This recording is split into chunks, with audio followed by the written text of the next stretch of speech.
Tonight on Hip on the Spot News. Next up on our map reviews is Iraq. The new map made its entry with the northern region. We take a dive in recent updates about this map. And we prepare a giveaway for our talented community. This and more on How I Play.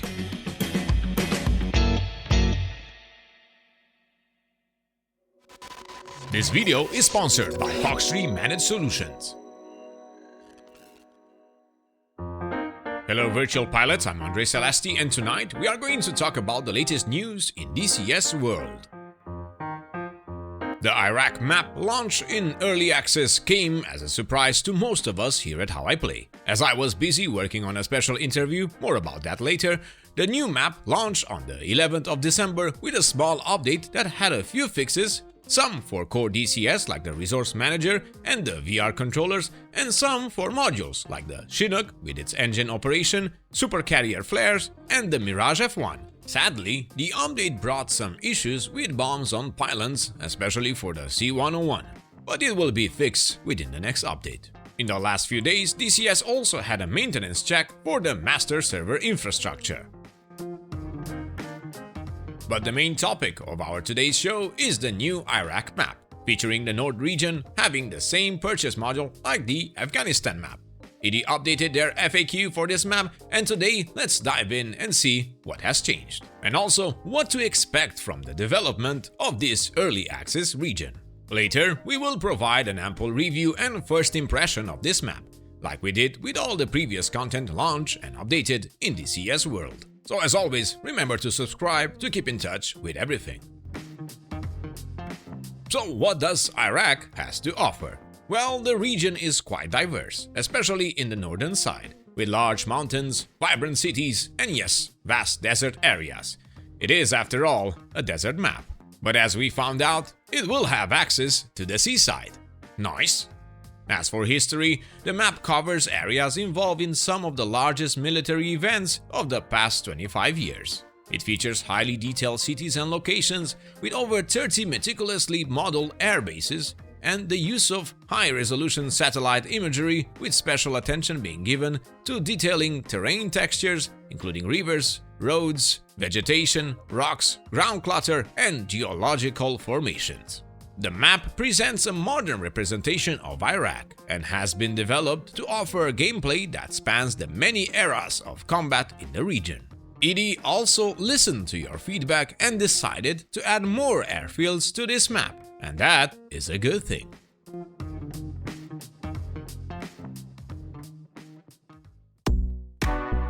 As you know, this map is divided in two regions, the northern one and the south. As we saw, it stretched quite some until Qatar down in the south, but also envelops vast regions over Iran, Syria, and Saudi Arabia. id also shared with us what they are working on during early access for this map.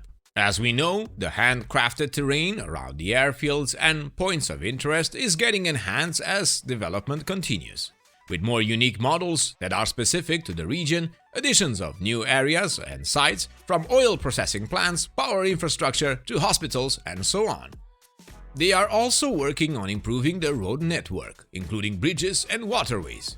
Also, some airfield parking and layouts may change during development, so mission makers keep that in mind when creating your content.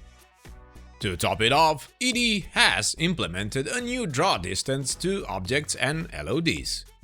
I had the chance to speak with them about this, and from what I understand, they are working on providing a great look for their maps when flying down low and when transitioning to a higher altitude.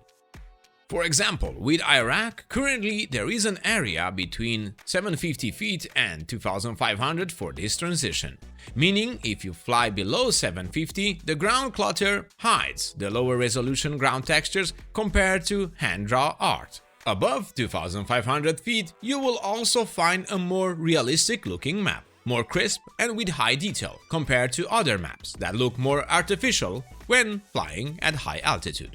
But there is something to keep in mind. That transition level is a compromise and I will definitely test it as soon as I can to try to understand how things work with Iraq.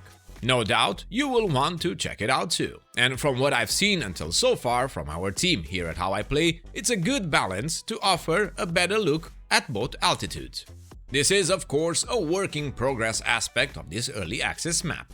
I have respect for those of you who agreed to wait a bit more longer before jumping in a work in progress environment, but also for those of you helping out with bug reporting and your valuable feedback. As Edie says, your reports are invaluable in helping improve a product like this. So, are you ready for Iraq? I know I am. We will see you all in the next video when we get to explore the first iteration of this map in DCS World. In other news, here at How I Play, we got the chance to talk with Echo 19 and their amazing work for DCS and other titles when creating quality audio for quality content. Stay tuned as we will release our hip talk show very soon. And this year we are celebrating our screenshot artists, the community that provides us with amazing pictures from their sorties in DCS World. They are very talented, and soon we will feature their work once again in our Spot the Screenshot show. But in order to give back to this amazing group, we are doing a Cola map giveaway celebrating the Winter Wonderland of this year, and it will last until the New Year's Eve. We will take all the active members until so far from our screenshot thread on Discord and put them in the randomizer. The winner will get a standalone Cola map by Orbex for DCS World. Good luck to everyone! And last but not the least, Fox3 Managed Solutions announced an exclusive offer for December 2024. From now until the last day of the year, they are giving away the amazing Olympus mod for free to any new customer who sign in for a server and was referred by an existing Fox3 customer. The best part is that the referring customer also gets the Olympus mod for free too. It's their way of saying thank you for spreading the word and helping grow the Fox3 community. More information in the video description. And that's it for today. So remember to subscribe to keep in touch with all the latest news on your favorite simulators and games, and also make sure to check out all the discounts we have for you and support our channel in the process. Many thanks to our Patreons for their continued support, it means a lot to us, especially in this period. And as always, I am Andre Celesti, reminding you to fly safe, and I'll see you next time.